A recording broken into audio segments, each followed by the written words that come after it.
I'm Dr. John Chessare, the President and CEO of GBMC HealthCare.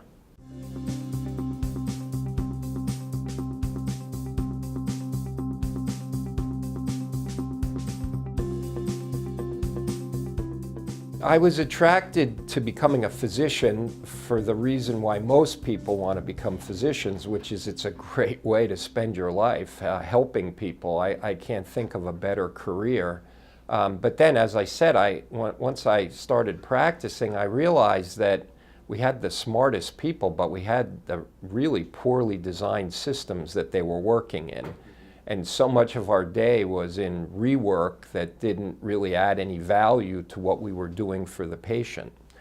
And so I realized that we really needed to redesign. And the U.S. healthcare system has the smartest doctors, nurses, and clinicians in the world. And the funny thing is, the rest of the world doesn't argue that.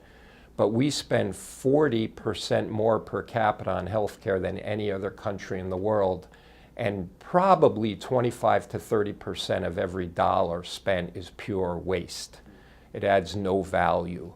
And the incentives are poorly aligned. Hospital executives have gotten credit for how many MRIs did they sell. Nobody ever asked the question, were all those MRIs really helping?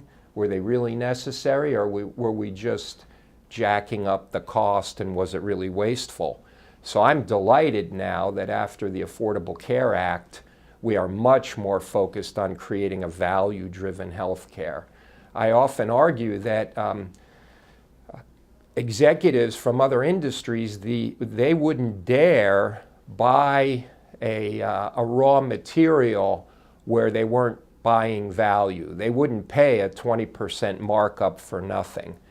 Probably the only thing that executives buy that is not value-driven is healthcare. Every day they spend 30–40% that they don't need to spend. And the sad part is they're not asking the right questions, and they're not helping to advance the value of the U.S. healthcare delivery system. So we at GBMC is not a hospital. GBMC is a healthcare system. We've built a community-based healthcare system that the patient will experience as a system. We have one excellent hospital in the system, and we're so delighted to have our wonderful little hospital. But the game is not to fill up our hospital. The game, if it was your loved one and she has diabetes, the game ought to be to treat her diabetes so well that she doesn't need to be admitted to the hospital. And that's what we're all about.